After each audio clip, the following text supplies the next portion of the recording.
মায়া,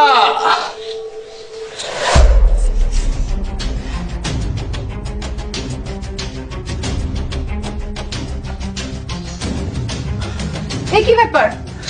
আপনার মাথায় রক্ত কেন? কি হয়েছে আপনার? আরে তেমন কিছু না, একটু বাইক অ্যাক্সিডেন্ট করছিলাম, পড়ে গিয়ে মাথাটা একটু ফাইটা গেছে। তেমন কিছু না মানে কি? এটাকে আপনি সামান্য কিছু মনে করছেন নাকি? আসুন এদিকে আসুন।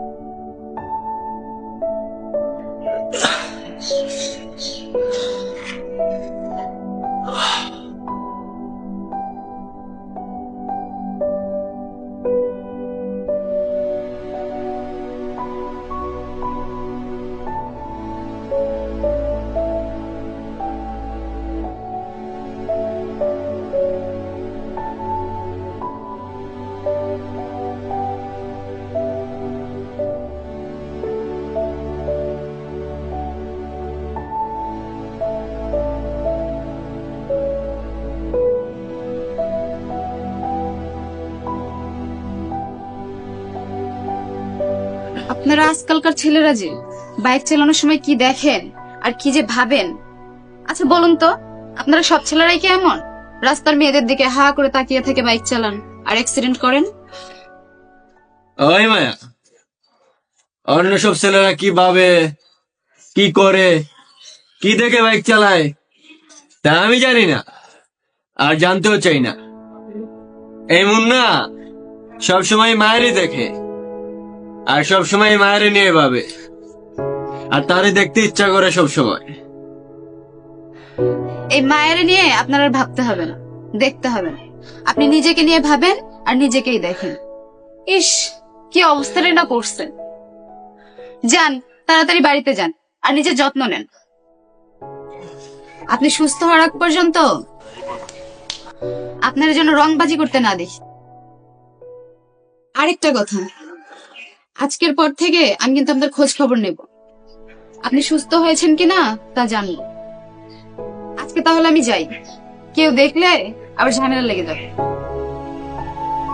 নিজের প্রতি খেয়াল রাখবেন।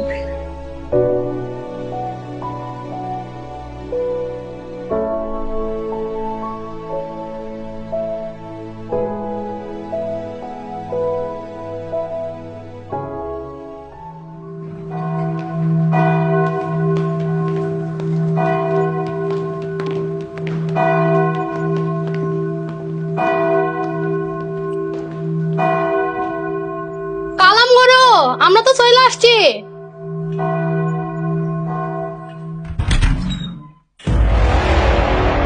সালাম।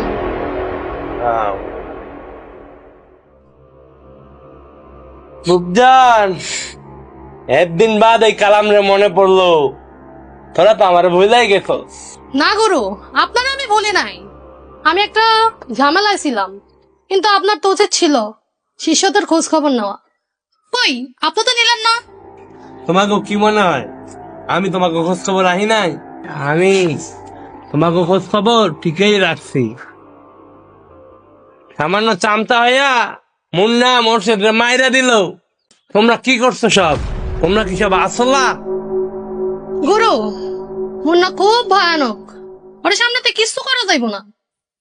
বৌজান, গুরু, এই মুন্নারে মারার ফন্দি কিন্তু একমাত্র আমিই জানি।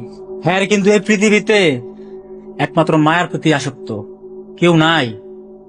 ওই মায়েরে যদি আমরা কবল করে আনি, বন্দি করে যদি ফালাই, মুন্নারে এক ক্লিকে খাওয়া লাইতে পারবো আমরা। ওস্তাদ, আজকে মনে হইতাছে আপনার মনটা অনেক ফুরফুরা। আরে মেলা দিন পরে এই বুকটাতে একটু শান্তি লাগতেছে। তাহলে এই লন, সিগারেট খান।